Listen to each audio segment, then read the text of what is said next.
Hey, hey, happy Monday, everyone. Magical Monday. It's Meredith. I'm here with our message for the 7th of February, 2022.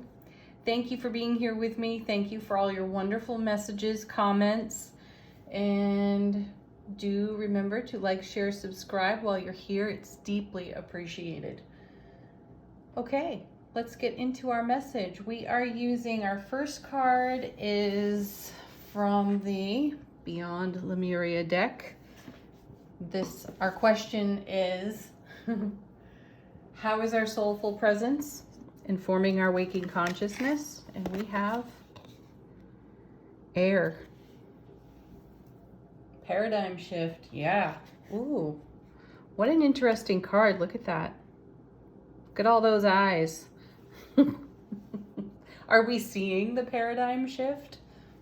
Someone asked me the other day, what's right under your nose? What is right in front of your face? It's a great question. And potentially, what are we refusing to look at here? Paradigm shift, though, I feel is quite a poignant card in relationship to the recent readings. We're getting messages about rest, relaxation, ease, allow the universe to do its part behind the scenes. And I really do sense that a whole lot is shifting behind the scenes for us. And this may be a time where we don't necessarily see or witness evidence, or the evidence of those shifts and changes may not be obvious to us. So I feel here a change in the wind, and we are going to sense that most profoundly through our intuitive awareness at a time when the ego may want to rant a bit and take the lead. So if that's happening, we're going to do some of the most effective spiritual journey work, which is to validate, honor, respect the voice of the ego. We are not going to try to sweep it under the rug and wish it would go away and be in resistance. Well, we could do all that, I suppose. It's fruitless and energetically exhausting. So consider nurturing the ego a bit while this paradigm shift is taking place. We've had great cards to support what's going on behind the scenes, and I feel it's wise for us to lean in with full faith and trust in ourselves to the unknown. Okay, from the, what deck is this? Nature Portals deck. How is the natural world speaking to us? What's showing up there? We had 2 fall from the shuffle.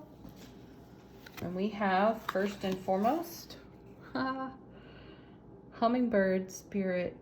Seeming to do the impossible is one of the spiritual messages of hummingbird. And the message I have here too is the simple is profound. And contemplate that for yourself. It is so very often the simplest of kindnesses or compassion that we show ourselves that creates the most profound experiences and outcomes for us. And when the ego is on a rant, it may seem to be the most impossible thing to move into the appreciation of the simple, the easy. Sometimes we have a sense that it's too simple or too easy, and we avoid it. So consider that. Go do the impossible for yourself. Light up your life. That's another theme that's come out of the cards lately for us. Be your own sunshine. Be the happiness and the love that you are, even at a time when you may not be feeling as though you have evidence to support all of your investment and all of your effort within your spiritual journey work. Coming with, we have the mouse. Oh, what a great card. The spiritual message of mouse is adaptability. It's one of their strengths. They can adapt to almost any situation. And they are a very grounded creature. They are an earth element. And in some mythology, they are believed to carry the souls of the deceased to the underworld. So they become a bridge between heaven and earth, which is yet another theme that's come out of the cards for us. So there is a change in the wind. Oh, neat, because mice are also considered weather forecasters. So we have a change in the wind here on paradigm shift. There is something moving, shifting, transforming. We've seen that in the death card recently. And then, we have this little creature, so adaptable to situations, circumstances, and seeming to do the impossible with the hummingbird. And also notice that these two creatures are very small by comparison to us. And there is that message that the simple, the easy, is profound. So there is a profound paradigm shift taking place. And we may have little to no evidence. So we're being put back to our heart center. We're being encouraged back to our heart center and our sense of trust and faith in our intuitive, soulful presence kind of wisdom. This is what's informing our waking consciousness, where the ego may be going off like a angry little rocket. So leverage some of this energy on that if that's what's taking place for you at this time. And it could be anywhere, wherever you've got a pebble in your shoe, whether you are chewing on some old story. We've talked about that recently too. We had that in the shaman's message over the weekend reading. So check that out if you have not seen it yet. This all flows together quite nicely. Let's take a look at the energy atmosphere according to the tarot cards. Our first is, oh, look at that. Three of Swords, back again. It's been mentioned a bit lately. So this is pain, loss, and sorrow of the past.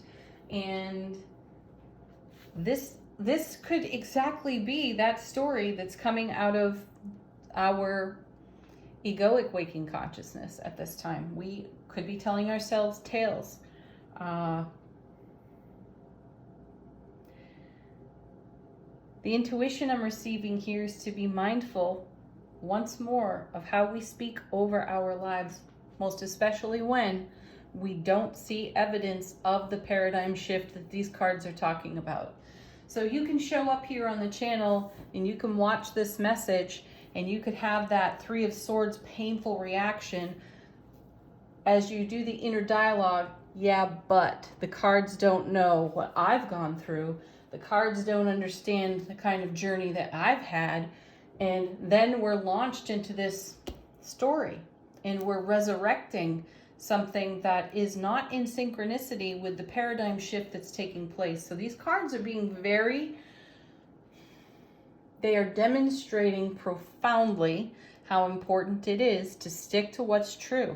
And we spoke on this the other day, might have been the weekend reading, might have been Friday, that there can be a tendency in the retelling of a story to exaggerate that story for dramatic effect that somehow soothes the ego or gratifies the ego or justifies what we've been through in our past experience. So the cards here are kind of blowing that up, putting it right in front of our face. What I was saying about the paradigm shift and what is right under our nose. What story are we exaggerating in our pain, loss, and sorrow when we don't have evidence? Or we're not trusting the journey, or we're not trusting that the divine has everything well in hand. How much pain, loss, and sorrow are we creating in the now out of old business and in an exaggerated way? Coming with this, it's like just mention the card and it shows up. Here's the death card. This is actually one of my favorite death cards too in the tarot decks. I think Sawyer's Path might be my favorite of all, though this one is definitely in my top 5. So here's the death card. We're talking about transformation. We're talking about a paradigm shift. Absolutely. And I feel that this card is so beautifully placed in the reading because it's bringing our attention to what kind of bullshit story are you telling yourself? Right? How are you exaggerating pain, loss, and sorrow? How are you becoming inflamed or even angry about situations you don't have any influence upon at this time? It could be connected to the behavior of another person from your past, and somehow we're allowing that experience to influence us now, and that's the BS that the Death card is here to point out. So it's time to transform an energy that is a pebble in your shoe. And likely there's more than one, because when we start on one story, it's so very easy to start on another. And again, it's like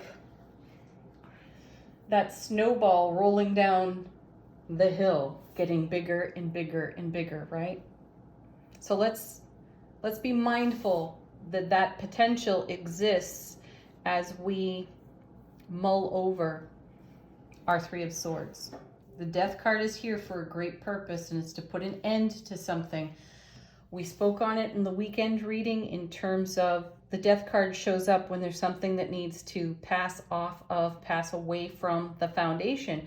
And the cards are not letting up on this. This is showing up in repetition because there's more to do, which is profound, because we are having a profound clearing of our foundation for what the universe is doing behind the scenes for our benefit, for our fulfillment, because of the seed thoughts that we've put out there into the divine all that is, that are growing, that are sprouting now. Okay, coming with, look at that. Oh my gosh, it's been a while since we've seen this, but let's have a moment of silence, because here's the High Priestess with the Death card. I love when these two show up together. Oh, I have goosebumps right now. So we're looking deep into the periphery here. And this is what the High Priestess does for us. She expands our field of vision. And it's another encouragement to go deep into our soulful presence and awareness, into our intuitive awareness. I just heard, as I was contemplating the card, we don't know what we don't know, though we can be instantaneously informed if we can quiet ourselves enough to actually listen to the truth that is flowing through us. So again, we come back to truth and to keeping the faith and to trusting the inner wisdom and allowing our soulful presence to speak, to channel, to be expressed. If it gets stopped, if it gets blocked by the Three of Swords and the potentially exaggerated story in the retelling of what happened with the Three of Swords recently or distantly, we have to find a way to clear that. And that sometimes feels impossible, Hummingbird, though we are adaptable and we can adapt and adjust for this as well. And this paradigm shift is really a profound card for us to see what is true and right in front of us. And that's what the High Priestess is revealing to us. And so is the Death card. The Death card is bringing our attention to what has to pass away, what has to pass off of the foundation. Let's take a look at what's on the bottom of the deck. Our first is, look at this, the Moon. We had this yesterday, over the weekend. We had that card over the weekend on the bottom of the deck. This is Out of the Unseen, and I like this. Look, she's shushing. She's quieting. And I feel that is so connected to nurturing the ego voice and the Three of Swords. Just shh, quiet. Let's not elaborate. Let's not exaggerate on that old tale and that old experience. Let's not grow that story. Let's put an end to that with grace and with love and sensitivity and comfort. And I also feel between the High Priestess and the Moon that we have a different lens to look through. So bring a fresh eye, paradigm shift, or many fresh eyes, to something that lingers. Three of Swords. And then hand it over to the Death card and allow the Death card to transform it, take it away, pass through, move on, and then allow what the High Priestess and the Moon have to inform us, soulful wisdom. Next, off the bottom of the deck, we have the Empress, right? Yeah, the Empress. Whoa. Now, yesterday, the weekend reading, we had the Moon and the Emperor and the Death card together in the unseen on the bottom of the deck. So just really lean into the Empress card as well. Here we've got Divine Feminine, and this is giving life to our dreams. This is the universe really ripe and pregnant and full, ready to deliver to us what's in heart space. How gorgeous is that? This is what's going on behind the scene. And this, again, may be what you don't have any signs for at this time. And then, oh my gosh, look at this. Yeah, there it is. There is an overflow, an abundant overflow coming our way. It's happening now. That's the paradigm shift. Look for it. Listen for it. Tune into the magic that you are here. Allow this other energy to be transformed. Old stories are just that. They, as mentioned in the weekend reading, they're valuable because they've added to who we are right here, right now. They're not, though, meant to influence the further development and blossoming of this now moment or the oncoming. Respect it, appreciate it, and most especially respect your strength for having had these Three of Swords experiences. File them away in your filing cabinet of wisdom.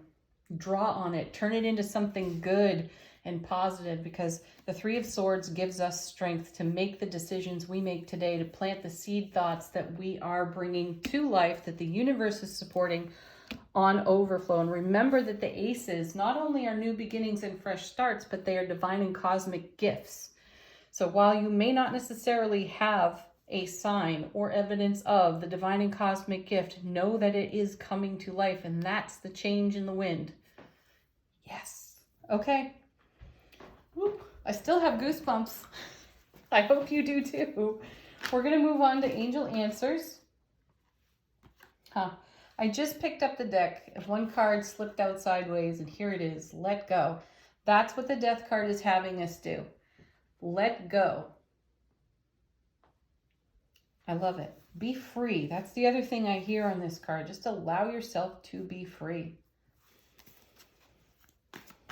Speaking with a friend the other day, I had told her that I wondered how to let go of this one particular thing that was a pebble in my shoe. And it is amazing how we can vex ourselves with our willingness to continue to chew on a situation and then be in wonderment for, how do I let that go?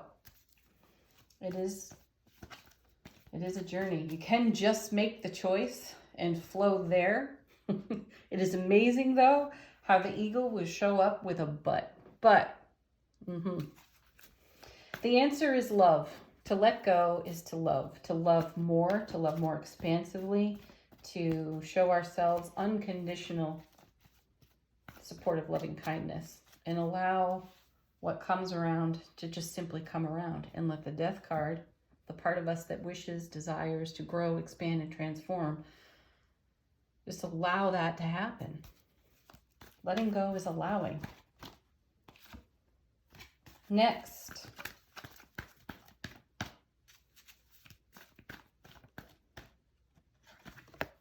This is one of my favorites in this deck. Communicate clearly. That for me is also communicate honestly within your own inner dialogue, because we're talking about stories, old tales, things that we turn over and over in vulture thoughts. They'll fly around our ego mind, ego awareness, 400 to 600 times a day. Interrupt that process by communicating clearly through the energy of your own heart space. Bring your unconditional love to your own self. And if you're in connection with another person, sorting something out, sharing the story, communicate authentically. Don't exaggerate or elaborate or embellish. Speak the truth and appreciate it, and then allow it to move, to flow. And then we have, how beautiful is that? Listen to your intuition. We've got the moon and we have the high priestess. We have a very broad field of intuitive perspective. So listen to that wisdom. And the beauty of intuitive speak is that it will repeat in a variety of ways, whereas ego speak will hammer away on the same subject and often in the same way. Okay. One more. Yeah, how perfect. Trust. I don't have to explain that one. These cards have explained it all. All right, our final card from the Divine Abundance deck, a point of consideration meditation for the day. Ooh. Falling out of the deck, receiving. Oh, this is going to be good. Every day it becomes easier to receive the highest divine plan and to trust my inner guidance. Yes. Oh, wow. You have to love that. That is a synchronicity. That's what's going on. This is the sign. If you're looking for a sign, if you are looking for evidence, there it is in the final card. It summarizes the reading beautifully. And it's what's going on behind the scenes on our behalf to blossom, overflow, and fulfill in a divine and cosmic gift, such as the Ace of Cups and the Empress. Happy Monday, everyone. Have a beautiful day. Love your comments. Keep them coming. Peace, joy, playfulness. Namaste.